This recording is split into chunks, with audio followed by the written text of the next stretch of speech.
मेरी wife hospital के bed पर लेटकर फेक डेथ का नाटक कर रही थी। मैं सीधा उस पर झपटा और उसे 2 जोरदार थप्पड़ मार दिए। फिर ऑर्गन डोनेशन डिपार्टमेंट को भी बुला लिया। सोचा कि एकदम दिल निकाल कर प्यार दिखाता हूँ। पिछले जन्म में मैं सिर्फ दुख में डूब गया था। मैंने वाइफ की बेस्ट फ्रेंड द्वारा दिया गया पानी पी लिया और फिर 3 दिन 2 रात तक बेहोश रहा। जब मैं फिर से जागा तब तक वाइफ की बॉडी जलाकर राख बनाई जा चुकी थी। मैं अभी दुख भी नहीं मना पाया था कि डेट कलेक्टर्स घर पर आ गए। तब मुझे पता लगा कि मरने से पहले वाइफ करोड़ों का कर्ज छोड़ गई थी। उन्होंने सिर्फ मेरी दोनों किडनी नहीं निकाली बल्कि मुझसे रोज 24 घंटे काम करवाया ताकि मैं उनका कर्ज चुका सकूं। सिर्फ 10 साल में मैं 80 साल के बूढ़े जैसा लगने लगा था। और तभी 10 साल पहले मर चुकी वाइफ अपने लवर को गले लगाकर लग्जरी कार में मेरे सामने से गुजरी। उसने हंसते हुए 100 यूएन मेरी तरफ फेंकर कहा कि ये मेरी मेहनत का इनाम है। मुझसे सांस तक नहीं ली गई और मैं वहीं मर गया। फिर जब मैंने आंखें खोली मैं उस दिन वापस लौट आया जब वाइफ को हार्ट अटैक आया था। सामने सफेद कपड़े से ढकी वाइफ को देखकर मैं मन ही मन हंसा। अगर तुम मरना चाहती हो तो मैं तुम्हारी इच्छा पूरी कर दूंगा। वाइफ की बेस्ट फ्रेंड वांग मनयून लगातार मुझे पानी पीने के लिए कह रही थी। मैं होश में आकर उसे देखने लगा। पिछले जन्म में मैं यही पानी पीकर बेहोश हुआ था। मुझे लगभग 100% यकीन था कि इस पानी में कुछ मिलाया गया है ताकि मैं लियू रुयान की फेक क्रिमेशन मिस कर दूं। मैंने ग्लास नीचे रख दिया और वांग मनयून की रोकने की परवाह किए बिना लियू रुयान के बेड तक गया। मैंने चादर हटाई। लियू रुयान का चेहरा लाल था और उसकी सांसें भी नॉर्मल लग रही थीं। पिछले जन्म में मैं इतना दुखी और बेवकूफ था कि मुझे ये सब दिखाई ही नहीं दिया। मैंने हाथ उठाया और एक जोरदार थप्पड़ उसके चेहरे पर मार दिया। लियू रुयान जरा भी नहीं हिली। लगता था कि वो पकड़े जाने के डर से पूरी एक्टिंग कर रही थी। वांग मनयून चिल्लाई। उसे लगा कि मैंने लियू रुयान की फेक डेथ पकड़ ली। जीजा जी, आप गुस्से में ऐसा नहीं कर सकते। मैं लियू रुयान को बेरहमी से पीटता रहा। वांग मनयून की हालत देखकर लग रहा था कि वो अभी फट पड़ेगी। मैं रोते हुए बोला, मैंने तुमसे कहा था ना रात भर मत जागा करो, हेल्थ का ध्यान रखो। तुमने मेरी बात क्यों नहीं मानी? अब मुझे अकेला छोड़कर चली गई। मैं क्या करूंगा? वांग मनयून हकी बकी रह गई। मैं उससे बहस करने के मूड में नहीं था, इसलिए सीधा फोन निकालकर कॉल लगाया। हेलो, यहाँ ऑर्गन डोनेशन करना है। अभी अभी डेथ हुई है, जल्दी आइए। वांग मनयून रोकना चाहती थी लेकिन अपनी पहचान की वजह से कुछ नहीं बोली और जल्दी से किसी को मैसेज भेज दिया। कुछ ही मिनट में ऑर्गन डोनेशन वाले लोग पहुंच गए। मैंने दुखी चेहरा बनाकर कहा, मेरी वाइफ बहुत दयालु इंसान थी, उसकी अचानक मौत हो गई। मैं चाहता हूँ कि उसका जीवन किसी और के काम आए। स्टाफ भावुक होकर बोला, सर आप बहुत महान हैं, बताइए कौन सा ऑर्गन डोनेट करना है? मैंने गहरी सांस लेकर कहा, मेरी वाइफ हार्ट अटैक से मरी है। मुझे नहीं पता कौन सा ऑर्गन अभी काम का है। आप बॉडी खोल कर देख लो, जो काम का लगे निकाल लो। अगर कुछ भी इस्तेमाल लायक ना हो तो बॉडी मेडिकल स्कूल को दे देना। वांग मनयून तुरंत चिल्लाई, नहीं जीजा जी, रुयान दीदी कभी ऑर्गन डोनेशन नहीं चाहती थी। उन्होंने खुद मुझे बताया था, हमें उनकी आखिरी इच्छा का सम्मान करना चाहिए। मैंने शांत होकर कहा, मनयून, मैं रुयान का हस्बैंड हूँ, ये फैसला लेने का हक मुझे है। तुम सिर्फ उसकी फ्रेंड हो और तुम खुद डॉक्टर हो। क्या लोगों की जान बचाना नहीं चाहती? ऑर्गन डोनेशन वाले लोग भी बोले, हाँ डॉक्टर वांग, कृपया रास्ता दीजिए। वांग मनयून बेचैन होकर इधर उधर भागने लगी। तभी लियू रुयान की माँ डू शॉमिन भागती हुई पहुंची। उसके बालों में सलोन के कर्लर अभी भी लगे हुए थे। उसने लियू रुयान को सही सलामत देखा तो राहत की सांस ली, लेकिन अगले ही पल मुझे जोरदार थप्पड़ मार दिया। निकम्मे आदमी, मेरी बेटी तुमसे शादी करके बर्बाद हो गई, वो मर गई और तुम उसकी बॉडी काटना चाहते हो। आखिर में ऑर्गन डोनेशन वाले लोग मजबूर होकर चले गए। वांग मनयून ने राहत की सांस ली और फिर लियू रुयान को सफेद कपड़े से ढक दिया। डू शॉमिन सोफे पर बैठकर मुझे लगातार गालियां देती रही। मैंने सिर झुकाकर कहा, माँ मुझसे गलती हो गई, लेकिन वो चिल्लाई, अभी के अभी यहाँ से निकल जाओ, मैं खुद अपनी बेटी को क्रिमेशन के लिए ले जाऊंगी। मैं तुरंत चुप हो गया और वांग मनयून द्वारा दिया गया वही पानी डू शॉमिन को दे दिया। वो लगातार चिल्लाने और टेंशन की वजह से बहुत प्यास लगी हुई थी, इसलिए उसने पूरा पानी एक सांस में पी लिया। वांग मनयून रोक भी नहीं पाई। सिर्फ 2 मिनट बाद ही डू शॉमिन गहरी नींद में गिर गई। वांग मनयून घबराकर बोली, जीजा जी, आप फिर से ऑर्गन डोनेशन तो नहीं करवाना चाहते ना? मैंने सिर हिलाया और डू शॉमिन को सोफे पर सीधा लिटाकर कहा, नहीं, माँ ने मना कर दिया है तो मैं कुछ नहीं करूंगा। वांग मनयून ने राहत की सांस ली और बोली, फिर आप आंटी को इमरजेंसी में ले जाइए, मैं रुयान दीदी की क्रीमेशन संभाल लेती हूँ। मैं हल्का सा हंसा और बोला, तुम डॉक्टर हो, तुम्हें पेशेंट को देखना चाहिए और मैं हस्बैंड हूँ, क्रीमेशन मैं कराऊंगा। इतना कहकर मैंने सीधे क्रीमेटोरियम में फोन कर दिया। वांग मनयून की हालत गर्म तवे पर चींटी जैसी हो गई। वो लगातार डू शॉमिन को जगाने की कोशिश करती रही लेकिन वो बिल्कुल नहीं उठी। आखिर क्रीमेटोरियम वाले आए और लियू रुयान को स्ट्रेचर पर ले गए। तभी वांग मनयून आखिर टूट गई और मेरा हाथ पकड़कर बोली, जीजा जी, मुझे लगा अभी रुयान दीदी हिली थी, शायद उन्हें बचाया जा सकता है। मैंने डेथ सर्टिफिकेट उसके चेहरे पर फेंकते हुए कहा, अगर वो सच में जिंदा निकली तो हॉस्पिटल पर मर्डर का केस बनेगा और तुम भी बच नहीं पाओगी। वांग मनयून चुप हो गई। मैं हंसते हुए क्रीमेटोरियम की गाड़ी में बैठ गया। रास्ते में मैंने स्ट्रेचर पर पड़ी लियू रुयान को देखा और पाया कि उसकी उंगलियां हल्की हिल रही थी। शायद एनेस्थीसिया का असर खत्म हो रहा था और उसे एहसास हो चुका था कि सच में उसका क्रीमेशन होने वाला है। मैंने ड्राइवर से कहा, भैया जल्दी चलाओ, मेरी सास मेरी वाइफ की बॉडी छीनना चाहती है, लेकिन मैं चाहता हूँ कि वो पूरी बॉडी के साथ जाए। ड्राइवर ने एक्सेलरेटर पूरी ताकत से दबा दिया। रास्ते में मुझे पिछले जन्म की याद आने लगी। 10 साल बाद जब मैंने लियू रुयान को सड़क पर देखा था, वो पहले जैसी जवान और खूबसूरत दिख रही थी। मैं उसे पहचानने के लिए उसके सामने भागा था। उसने काफी देर बाद मुझे पहचान कर हंसते हुए कहा था, सिर्फ 10 साल में तुम मेरे दादा से भी बूढ़े लगने लगे। मैंने कांपती आवाज में पूछा था, तुम मरी नहीं थी? वो हंसकर बोली, मैंने तुमसे छुटकारा पाने के लिए फेक डेथ की थी। तब मुझे सब समझ आ गया था। अगर वो डिवोर्स लेती तो उसे अपनी आधी प्रॉपर्टी मुझे देनी पड़ती और चीटिंग का बदनाम टैग भी लगा, लेकिन फेक डेथ करके उसने सारा कर्ज मेरे सिर डाल दिया और खुद नई पहचान के साथ अपने लवर जी बोदा के साथ रहने लगी। फिर वो हंसते हुए बोली थी, असल में हॉस्पिटल में मैं तुम्हारी सारी बातें सुन सकती थी, तुम्हारे रोने की आवाज आज तक नहीं भूली। तुम आदमी होकर हंस जैसी आवाज में रो रहे थे, बहुत मजेदार था। उसकी हंसी सुनते सुनते मैं सीने को पकड़कर गिर पड़ा था। जी बोदा बोला, जान, ये आदमी कहीं स्कैम तो नहीं कर रहा? चलो यहाँ से। और दोनों मुझे मरता छोड़कर चले गए थे। अब वर्तमान में मैं लियू रुयन के सीने पर झुककर उसकी हार्ट बीट सुनते हुए बोला, मुझे पता है तुम जिंदा हो, तुमने चीटिंग की, फेक डेथ की और मुझे कर्ज में डुबो दिया, लेकिन मैं तुमसे नफरत नहीं करता। तुम मरना चाहती हो ना, तो मैं तुम्हें जल्दी क्रीमेशन तक पहुंचा दूंगा। मुझे नहीं पता तुम्हें दर्द महसूस हो रहा है या नहीं, लेकिन मैं उम्मीद करता हूँ कि हो रहा हो, ताकि तुम जिंदा जलने का एहसास खुद कर सको। लियू रुयान की उंगलियां कांपने लगी और उसकी आंखों से आंसू बह निकले। मैंने उसके आंसू पहुंचते हुए कहा, अभी मत रो, फर्नेस में जाने के बाद और समय मिलेगा। मेरा फोन लगातार बज रहा था, कभी वांग मान्युन का कॉल आता तो कभी दू शाओमिन का, लेकिन मैंने एक भी कॉल रिसीव नहीं किया। आखिर इस वक्त मैं सिर्फ अपनी वाइफ को खो चुका एक दुखी हस्बैंड था, और ऐसे इंसान का किसी का फोन ना उठाना बिल्कुल नॉर्मल लगा है। ड्राइवर की तेज रफ्तार की वजह से आधे घंटे का रास्ता सिर्फ 20 मिनट में खत्म हो गया, लेकिन वहां पहुंचने के बाद पता चला कि क्रीमेशन ग्राउंड में आज बहुत भीड़ है और लियू रुयान की बारी आने में कम से कम 1 घंटा लगेगा। मैं तुरंत वहां के इंचार्ज के पास गया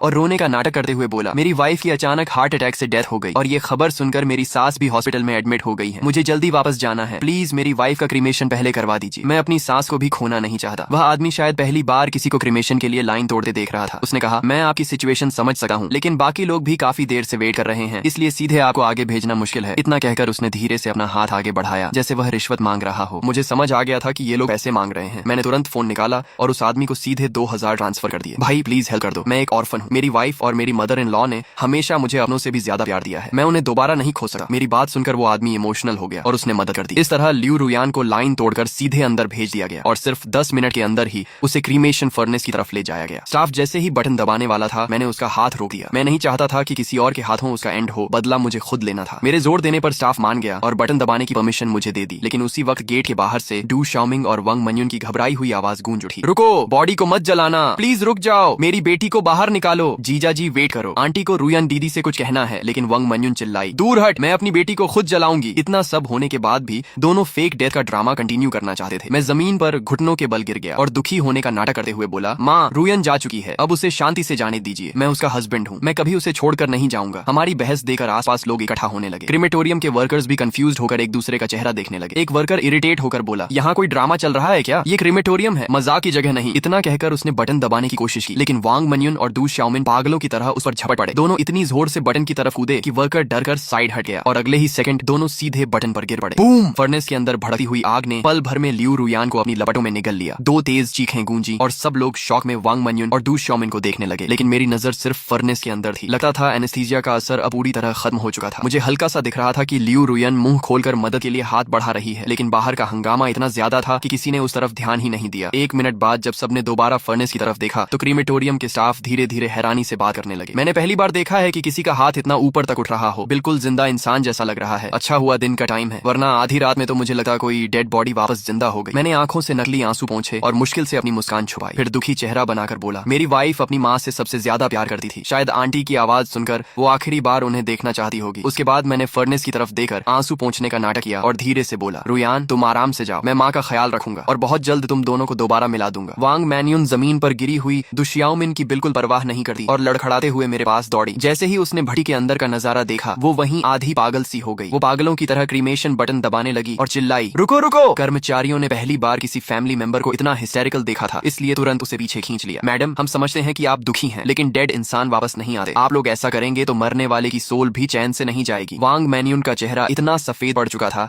जैसे उसमें खून ही न बचा हो। वो धम्म से जमीन पर बैठ गई और सिर्फ मुझे रोकने की कोशिश करती रही। तभी डू शाओमिन हाथ पैर के बल रेंगती हुई मेरे पैरों तक आई, मेरी पैंट पकड़कर जोर जोर से चीखने लगी, तू कमीना है, तूने मेरी बेटी को मार डाला, मेरी बेटी की जान वापस कर। मैंने गहरी सांस ली और तुरंत डेथ सर्टिफिकेट निकालकर कहा, माँ मुझे पता है आप दुख में हैं, लेकिन रुयान की मौत से मेरा कोई लेना देना नहीं है। उसे अचानक हार्ट अटैक आया था। अगर भरोसा नहीं है तो मान्युन से पूछ लीजिए। उसी ने खुद रुयान को बचाने की कोशिश की थी और उसी ने ये डेथ सर्टिफिकेट मुझे दिया था। इतना कहकर मैंने सिर घुमाकर वांग मान्युन की तरफ देखा और बड़ी मुश्किल से अपनी मुस्कान दबाई। सही कह रहा हूँ ना मान्युन? वांग मान्युन के पास बोलने के लिए कुछ नहीं बचा था। अगर वो कहती कि इंसान मरा नहीं था तो फिर डेथ सर्टिफिकेट कैसे बना, और अगर कहती कि इंसान मर चुका था तो डू शाओमिन कभी यकीन नहीं करती। लेकिन मेरी बात सुनते ही डू शाओमिन को भी सब समझ आ गया। वो पागलों की तरह चिल्लाई, तू ही है, तूने मेरी बेटी को मार डाला, मेरी बेटी जिंदा थी, फिर डेथ सर्टिफिकेट क्यों बनाया? अब मेरी बेटी को जिंदा जलाकर राख कर दिया गया, इसकी पूरी जिम्मेदारी तेरी है। उसकी ये बात सुनकर वहाँ मौजूद हर इंसान शॉक में जम गया। कर्मचारियों के चेहरे तक सफेद पड़ गए। हे भगवान, ये तो मर्डर है। इतना सुनते ही डू शाओमिन की आंखें पलट गईं और वो सीधे बेहोश होकर गिर पड़ी। मैंने तुरंत मौका देकर वांग मान्युन के चेहरे पर जोरदार थप्पड़ मारा और गुस्से में चिल्लाया, मान्युन तुम डॉक्टर होकर ऐसा मजाक करती हो? दिमाग खराब हो गया है क्या? मेरी पत्नी मर चुकी है तो मर चुकी है, तुम ऐसी उल्टी सीधी बातें क्यों कर रही हो? वांग मान्युन मेरा थप्पड़ खाकर पूरी तरह सुन्न रह गई। आसपास के कर्मचारियों को भी लगने लगा कि शायद वो दुख में पागलों जैसी बातें बातें कर रही है, इसलिए सब अपने अपने काम में वापस लग गए। जब तक लियू रुयान पूरी तरह राख बन चुकी थी, मैं गुस्से और दुख का नाटक करते हुए उसकी अस्थियां लेकर क्रीमेटोरियम से बाहर निकल आया। जाते जाते भी मैंने वांग मैनयून से कहा, तुमने बेवजह माँ को इतना डरा दिया कि वो बेहोश हो गई। अब उन्हें हॉस्पिटल ले जाने की जिम्मेदारी तुम्हारी है। ऐसा नहीं था कि मैं वहाँ रुकर तमाशा नहीं देखना चाहता था, लेकिन मेरे पास इससे भी ज्यादा जरूरी काम थे। घर लौटे ही मैंने लियू रुयान की राख को ड्राइंग रूम में सबसे दिखने वाली जगह पर रख दिया और तुरंत लॉयर से कांटेक्ट किया। फिर मैंने उसकी कंपनी, प्रॉपर्टी और इनहेरिटेंस अपने नाम करवाने की तैयारी शुरू कर दी। पिछले जन्म में मैं दुख में इतना डूब गया था कि जब तक मुझे होश आया, कंपनी मेरे हाथ से जा चुकी थी। अगर इस बार भी मैंने जल्दी कुछ नहीं किया तो जैसे ही दु शियाओमिन होश में आएगी, वो सब कुछ हथियाने की कोशिश करेगी। लॉयर चेन, रुयान की मौत अचानक हुई है, लेकिन उसने जिंदा रहते फैमिली ट्रस्ट और ओवरसीज अकाउंट्स के बारे में कुछ बातें बताई थी। मैं चाहता हूँ कि आप अपने सारे कॉन्टेक्ट्स इस्तेमाल करके 48 घंटों के अंदर उसकी असली ट्रांजैक्शन हिस्ट्री निकालें। फोन के दूसरी तरफ चेन जियानजांग थोड़ा हिचकिचाया। मिस्टर लिन, पब्लिक रिकॉर्ड्स के हिसाब से मिस लियू के नाम पर सिर्फ कुछ प्रॉपर्टीज और एक ऑलमोस्ट बैंकरप्ट कंसल्टिंग कंपनी है और साथ में करोड़ों का डेट भी। मैंने ठंडी आवाज में कहा, लॉयर चेन, लियू रुयान इतनी चालाक औरत थी कि वो डिवोर्स लेने के बजाय फेक डेथ करना ज्यादा सही समझी। इसका मतलब साफ है कि वो जिन एसेट्स को बचाना चाहती थी, उनकी कीमत उन डेट्स से कहीं ज्यादा है। सब कुछ पता लगाइए, आपकी फीस 3 गुना कर दूंगा। कहते हैं ना, ज्यादा रिवॉर्ड मिलने पर लोग जान लगा देते हैं। अगले ही दिन दोपहर में मुझे लॉयर चेन की एनक्रिप्टेड मेल मिल गई। जैसा मैंने सोचा था, बिल्कुल वैसा ही निकला। लियू रुयान अपनी तथाकथित मेडिकल कंसल्टिंग कंपनी के जरिए लंबे समय से मनी लॉन्ड्रिंग और एसेट्स ट्रांसफर कर रही थी। उसने वांग मैनयून के डॉक्टर बैकग्राउंड का इस्तेमाल करके बड़ी मात्रा में इलीगल प्रिस्क्रिप्शन फॉर्मूलाज खरीदे थे और उन्हें कई ऑफशोर कंपनीज के नाम पर छिपा रखा था। लेकिन सबसे शॉकिंग बात यह थी कि मुझे एक सीक्रेट लॉकर का पता चला, जो उसी पुराने गराज के अंदर जब मैंने उस जंग लगी शटर को खोला तो सीधा सड़ी हुई बदबू मेरे चेहरे पर आ गई। ये वही कोना था जहाँ पिछले जन्म में मैं कभी नहीं गया था। मैंने एक हिडन कंपार्टमेंट खोला। अंदर कोई ज्वेलरी नहीं थी, सिर्फ कैश की गड्डियां और कई क्रिप्टो करेंसी स्टोरेज डिवाइसेस रखे थे। करोड़ों का डेट। लियू रुयान, तो तुम्हारा प्लान था कि मैं कर्ज में डूबकर नरक जैसी जिंदगी जीऊं और तुम करोड़ों के बिटकॉइन लेकर विदेश में जी बोयुआन के साथ मजे करो। मैंने गिना, सिर्फ वहां रखे कैश ही 20 लाख से ज्यादा थे। मैंने तुरंत बैंक में जमा नहीं कराया, बल्कि उन लोन कंपनीज से कांटेक्ट किया जिनसे लियू रुयान ने सबसे ज्यादा उधार लिया था। सूदखोरों से बचने का सबसे अच्छा तरीका भागना नहीं, उन्हें खरीद लेना होता है। मैंने उन सब के बॉसेस को एक लग्जरी प्राइवेट क्लब में बुलाया। लियू रुयान मर चुकी है, डेथ सर्टिफिकेट यहाँ है, आप सब सुन ही चुके होंगे। उनमें से एक बोला, मिस्टर लिन, इंसान मर जाए तो भी कर्ज खत्म नहीं होता। आप फर्स्ट हेयर हैं, पैसा आपको चुकाना होगा। मैंने शांत होकर कहा, मैंने कब कहा कि नहीं चुकाऊंगा? ये 2 मिलियन है, सिंसेरिटी के तौर पर पहले इंटरेस्ट दे रहा हूँ। बाकी डेट मैं लियू रुयान की कंपनी संभालने के बाद लीगल शेयर्स मॉर्गेज करके चुका दूंगा। लेकिन एक कंडीशन है, लियू रुयान की माँ दु शियाओमिन और वो आदमी जी बोदा, उनके पास अभी भी उसका हिडन मनी हो सकता है। अभी वो हर जगह ये अफवाह फैला रहे हैं कि मैंने मर्डर किया है ताकि इनहेरिटेंस हथिया सके। अगर वो सफल हो गए तो आप लोगों को 1 रुपया भी नहीं मिलेगा। एक आदमी बोला, तो आपका मतलब? मैंने ठंडे स्वर में कहा, उन्हें मेरे रिपेमेंट प्रोसेस में इंटरफियर मत करने देना और उन्हें भी डेट कलेक्टर्स का स्वाद चखने दो। अगर उन्हें एविडेंस चाहिए तो पहले उन्हें कर्ज के दलदल में डूबने दो। लियू रुयान की कंपनी का नाम था रुयान ट्रेडिंग। नाम सुनने में क्लासी था, लेकिन असल में वो इलीगल ट्रांजैक्शंस का शेल कंपनी थी। कंपनी संभालने के पहले दिन मैं 12 बॉडीगार्ड्स लेकर पहुंचा। फाइनेंस मैनेजर वांग छिन, जो वांग मैनयून की कजन थी, डर के मारे सफेद पड़ चुकी थी। मिस्टर लिन, ये रूल्स के खिलाफ है। मैडम लियू अभी गुजरी हैं और आप पुराने एम्प्लॉइज को निकाल रहे हैं। मैंने फाइल उसकी तरफ फेंकी। रूल्स, सरकारी पैसे में 3,80,000 की गड़बड़ी और फेक इनवॉइसेस। मैनेजर वांग, तुम रूल्स पर बात करोगी या इकोनॉमिक क्राइम ब्रांच में जिंदगी पर? मैंने कोल्ड स्माइल के साथ कहा, आधा घंटा है, कंप्यूटर से लियू रुयान और जी बोदा के सारे ईमेल्स और ट्रांजैक्शन रिकॉर्ड्स निकाल दो। काम हो गया तो ये पैसा सेवरेंस पे मान लेना, वरना जेल में अपनी कजन के साथ रहना। 20 मिनट में मुझे सब मिल गया। उसमें लियू रुयान द्वारा इलीगली एसेट्स ट्रांसफर करने के प्रूफ और विदेश में प्रॉपर्टी खरीदने के कॉन्ट्रैक्ट्स भी थे। जो चीजें उसने फेक डेथ के बाद नई जिंदगी शुरू करने के लिए जमा की थी, वही अब मेरे लिए फ्रॉड और इलीगल एसेट ट्रांसफर के एविडेंस बन चुकी थी। आसमान धुंधला था और मैं बैंक बैलेंस बढ़ते हुए देख रहा था, लेकिन दिल में कोई भावना नहीं थी। लियू रुयान की प्रॉपर्टीज, डिजिटल एसेट्स और कंपनी शेयर्स मिलाकर कुल वैल्यू 5 करोड़ से ज्यादा हो चुकी थी और करोड़ों का डेट अब लीगली उसके पर्सनल फ्रॉड डेट में बदल चुका था। क्योंकि असली कल्प्रिट मर चुकी थी और एसेट्स सेटल हो चुके थे, बाकी सारा कर्ज गारंटोर दु शियाओमिन पर डाल दिया गया। यही मेरा उसके लिए आखिरी गिफ्ट था। पत्नी, शुक्रिया, अब मेरे पास पैसा है, घर है, कंपनी है, अब मैं तुमसे भी ज्यादा शानदार जिंदगी जीऊंगा। मैं शराब पीकर सोफे पर ही सो गया। अगले दिन तेज नॉक की आवाज से मेरी आंख खुली। दरवाजा खोला तो बाहर वांग मैनयून, दु शियाओमिन और एक आदमी खड़ा था जो मुझसे कुछ साल बड़ा लग रहा था। शायद वही जी बोदा था जिसे मैंने पिछले जन्म में देखा था। उसके हाथ में 6-7 साल का एक लड़का था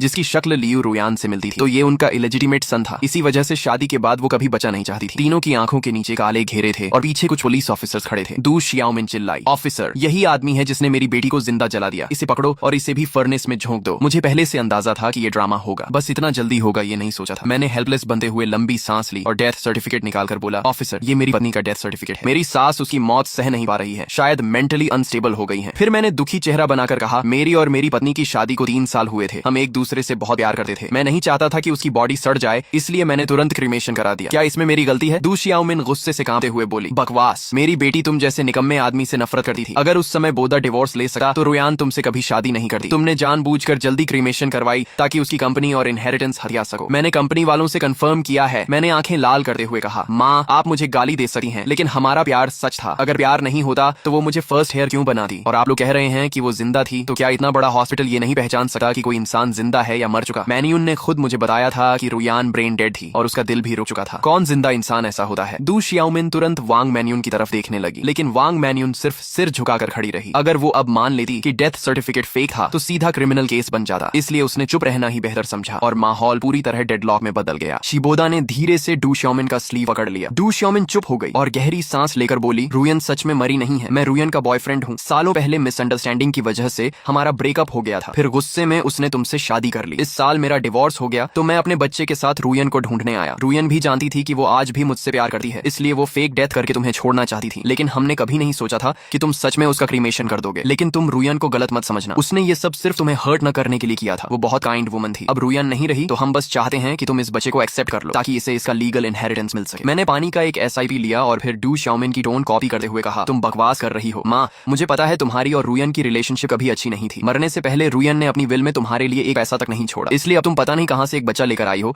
और रुयन पर झूठा इल्जाम लगाकर उसकी प्रॉपर्टी हथियाना चाहती हो। सही कहा ना? डू शियाओमिन गुस्से से लगभग फट पड़ी, लेकिन पैसों के लिए खुद को कंट्रोल करते हुए बोली, तुम झूठ बोल रहे हो। मेरी और रुयान की रिलेशनशिप बहुत अच्छी थी। ये बच्चा सच में रुयान का ही है, मुझे सब पता है। मैंने तुरंत लियू रुयान की विल बाहर निकाली और कहा, माँ अगर तुम्हारा रिश्ता इतना अच्छा था तो इस विल में तुम्हारा नाम तक क्यों नहीं है? सारी प्रॉपर्टी सिर्फ मेरे नाम क्यों है? डू शियाओमिन के पास कोई जवाब नहीं था। जिबोदा भी चुप खड़ा था क्योंकि वो खुलकर ये नहीं कह सकता था कि लियू रुयान ने मेरे नाम प्रॉपर्टी सिर्फ इसलिए छोड़ी थी ताकि सारे डेट्स मेरे सिर आ जाएं। मैंने उसके पीछे खड़े बच्चे की तरफ देखा और मन ही मन हंस पड़ा। अब समझ आया कि 3 साल तक परफेक्ट वाइफ बनने का ड्रामा अचानक क्यों बंद हो गया। असल में उसका फर्स्ट लव और बेटा वापस आ चुका था, लेकिन मुझे दुख नहीं हुआ क्योंकि मैं एक बार मर चुका था। मैंने शांत होकर कहा, अगर तुम बोल रहे हो कि ये बच्चा रुयान का है तो प्रूफ दिखाओ, जैसे लीगली अप्रूव्ड DNA टेस्ट या बर्थ सर्टिफिकेट। जिबोदा और डू शियाओमिन दोनों एक साथ बोले, कोई DNA टेस्ट नहीं है, बच्चा घर पर पैदा हुआ था इसलिए बर्थ सर्टिफिकेट भी नहीं है, लेकिन बच्चा रुयन का ही है। मैंने पुलिस की तरफ देखकर कहा, ऑफिसर अब आपको समझ आ गया ना? इन्हें पता है कि मेरी वाइफ का क्रीमेशन हो चुका है, इसलिए ये लोग एक बच्चा लेकर इनहेरिटेंस मांगने आ गए हैं। ऊपर से मुझे मर्डरर भी बोल रहे हैं, लेकिन इनकी बातों में खुद कॉन्ट्रडिक्शन है। डू शियाओमिन जल्दी से बोली, मैं बच्चे के साथ DNA टेस्ट करवा सकती हूँ। अगर मैं उसकी ग्रैंडमदर निकली तो इससे साबित नहीं होगा कि वो रुयन का बच्चा है। पुलिस ऑफिसर ने सिर हिलाया, नहीं ऐसे प्रूव नहीं होता। इससे सिर्फ ये साबित होगा कि आपका बच्चे से ब्लड रिलेशन है, लेकिन आपका और लियू रुयान का रिलेशन ऑफिशियली प्रूव नहीं होता। और अगर हो भी जाए फिर भी ये कंफर्म नहीं होगा कि लियू रुयान आपकी अकेली बेटी थी। मैं मन ही मन हंस पड़ा। असल में मैं लियू रुयान का जल्दी क्रीमेशन करवाना ही इसलिए चाहता था क्योंकि मुझे इसी सिचुएशन का डर था, और अब सच में वही हो रहा था। डू शियाओमिन और जिबोदा ने एक दूसरे की तरफ देखा, फिर जिबोदा दांत भींचकर बोला, बच्चा किसका है वो मैटर नहीं करता, लेकिन रुयान सच में जिंदा थी और इसी ने रुयान को जलवा दिया। ये मर्डरर है, इसे इनहेरिटेंस नहीं मिलना चाहिए। उसकी बात टेक्निकली सही थी, लेकिन पहले उसे ये प्रूव करना था कि मैं मर्डरर हूँ। मैं अचानक वांग मन्युन की तरफ मुड़ा और कहा, मन्युन अब तुम बताओ, रुयन जिंदा है या मर चुकी है? तुम डॉक्टर हो, तुम्हारा फैमिली भी है, सोच समझकर जवाब देना। शायद तुम्हें याद ना हो, लेकिन मुझे सब याद है। जब क्रीमेशन फर्नेस स्टार्ट होने वाला था तब तुम और माँ दोनों ने बटन दबाने से मुझे रोका था। अगर रुयन सच में जिंदा थी तो फिर तुम दोनों ही मर्डरर हुए ना? मैंने उनके रोकने वाले एक्शन को जानबूझकर मर्डर अटेम्प्ट की तरह पेश किया। डू शियाओमिन अभी तुम बकवास कर रहे हो बोलने ही वाली थी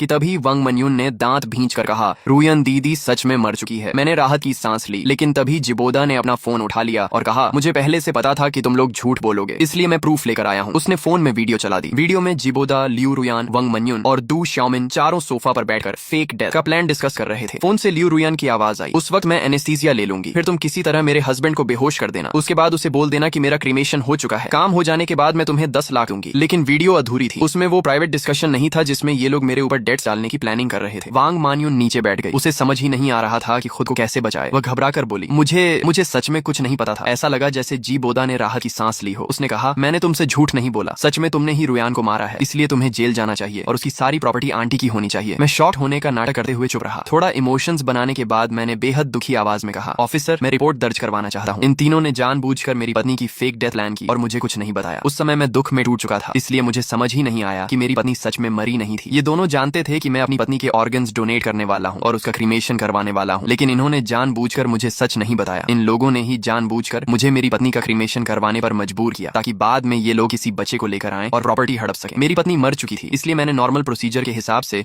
उसका क्रीमेशन करवाया। क्या यह भी गलत है? जाहिर सी बात थी, इसमें मेरी कोई गलती नहीं थी। उन दोनों ने सोचा था कि सच जानकर मैं टूट जाऊंगा और उनके कंट्रोल में आ जाऊंगा, लेकिन मैं पहले ही एक बार मर चुका था। मैं अब पिछली जिंदगी वाला सीधा और बेवकूफ इंसान नहीं रहा था। जिस पल मेरी दोबारा आंख खुली थी उसी पल मैंने तय कर लिया था कि आगे का हर कदम कैसे उठाना है। मेरा गला तक बैठ चुका था। मैंने रोते हुए कहा, जब मैं ऑर्गन्स डोनेट करना चाहता था तब माँ आप भी वहाँ थी। जब आपने डोनेशन रिजेक्ट किया तब आपने मुझे सच क्यों नहीं बताया? अगर सिर्फ डिवोर्स चाहिए था तो क्या मैं मना कर देता? साफ है कि आप लोगों ने ही रुयान को बहकाया, उसे फेक डेथ के लिए तैयार किया और मुझे ऐसा इंसान बना दिया जिसने अपनी अपनी ही पत्नी को क्रीमेशन फर्नेस तक पहुंचा दिया। आप लोग कितने निर्दयी हैं, दुशाओमिन घबराकर बोली, क्योंकि रुयान ने कहा था कि तुम्हें हर हाल में यकीन दिलाना होगा, इसलिए मैं सिर्फ ऑर्गन डोनेशन रोक सकती थी, सच नहीं बता सकती थी। मैंने तुरंत कहा, तो फिर यह क्या है? जब मैं क्रीमेटोरियम जा रहा था तब तुम लोगों ने मुझे फोन किया था, इसका मतलब तुम्हें पता था कि मैं रुयान का क्रीमेशन करने जा रहा हूँ। उस समय मैं इतना दुखी था कि फोन नहीं उठा पाया, लेकिन तुम मैसेज तो भेज सकती थी। और जब हम क्रीमेटोरियम पहुंचे तब भी रुयान का क्रीमेशन शुरू नहीं हुआ था। फिर तुम लोगों ने सच क्यों नहीं बताया? उल्टा सबके सामने जानबूझकर फर्नेस का बटन दबा दिया। दुशाओमिन और वांग मानियुन पूरी तरह चुप हो गई, लेकिन मैं सच्चाई जानता था। उन्हें पूरा भरोसा था कि सब कुछ समय पर हो जाएगा। बस अगर क्रीमेटोरियम में थोड़ी देर के लिए मुझे दूर कर दें तो उनका प्लान सफल हो जाएगा। आखिर रिस्क लेकर ही तो लोग अमीर बनते हैं। आखिरकार यह पूरा ड्रामा बिना किसी नतीजे के खत्म हुआ। हर कोई अपनी अपनी बात को सही साबित कर रहा था, इसलिए पुलिस हम सबको स्टेशन ले गई और इन्वेस्टिगेशन पूरी होने तक टेम्पोरेरी कस्टडी में रखा। कुछ दिनों की जांच के बाद पुलिस को पता चला कि मैं सच में एक बेहद सीधा साधा हस्बैंड था, जिसे अपनी पत्नी के अफेयर के बारे में कुछ भी नहीं पता था। मैं कभी लियू रुयान के बिजनेस ट्रिप्स या पार्टीज के बारे में सवाल नहीं करता था, कभी उसका फोन चेक नहीं करता था। पुलिस ने मेरे नेबर्स, दोस्तों और कॉलीग्स से पूछताछ की, घर के सीसीटीवी फुटेज भी देखे और कंफर्म किया कि हम दोनों एक परफेक्ट कपल की तरह रहते थे। हमारे बीच कभी लड़ाई तक नहीं हुई थी। पुलिस को तो ये पता नहीं हो सकता था कि मैं रीबर्थ लेकर आया हूँ। मौजूदा सबूतों के हिसाब से ऐसा हस्बैंड अपनी पत्नी को अचानक क्यों मारेगा? दूसरी तरफ दुशाओमिन, वांग मानियुन और जी बोदा की बातों में ढेर सारे लूप होल्स थे। उनके पास कई मौके थे मुझे यह बताने के कि लियू रुयान जिंदा है, लेकिन उन्होंने जानबूझकर तब तक इंतजार किया जब तक उसका क्रीमेशन नहीं हो गया। खासकर वांग मानियुन और दुशाओमिन ने अपनी आंखों से लियू रुयान को फर्नेस में जाते देखा, फिर भी सच नहीं बताया और खुद बटन तक दबा दिया। भले ही वे कह रहे थे कि यह एक्सीडेंट था, लेकिन कौन यकीन करता? ऊपर से शुरुआत से ही फेक डेथ प्लान बेहद खतरनाक और सस्पिशियस थी। आखिर इन्वेस्टिगेशन का रिजल्ट यह निकला कि मैं सिर्फ एक बेगुनाह और दुखी हस्बैंड था जिसने अपनी पत्नी खो दी, जबकि बाकी तीनों पर मर्डर कॉन्स्पिरेसी का केस बन गया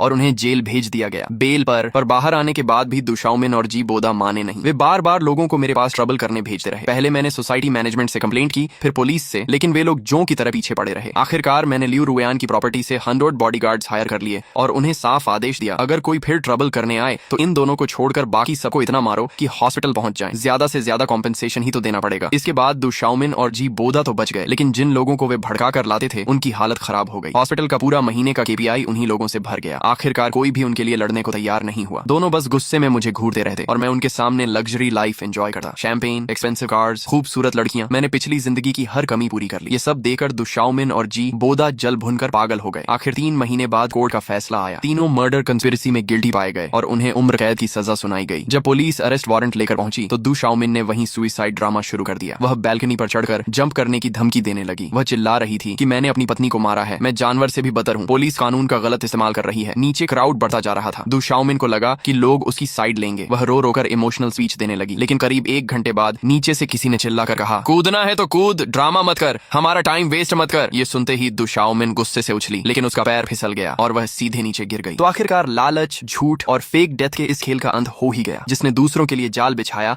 आखिर में वही अपने ही जाल में फंस गया। लेकिन दोस्तों, अगर आपको ये स्टोरी इंटरेस्टिंग लगी हो तो वीडियो को लाइक और चैनल को सब्सक्राइब जरूर करना। और अब अगली वीडियो किस स्टोरी पर चाहिए ये आप लोग हमारे चैनल की कम्युनिटी पोस्ट में जाकर वोट करके डिसाइड कर सकते हो। साथ ही हमारा टेलीग्राम चैनल भी ज्वाइन कर लो, वहां आपको अपकमिंग वीडियोस, अपडेट्स और एक्सक्लूसिव कंटेंट सबसे पहले मिलेगा।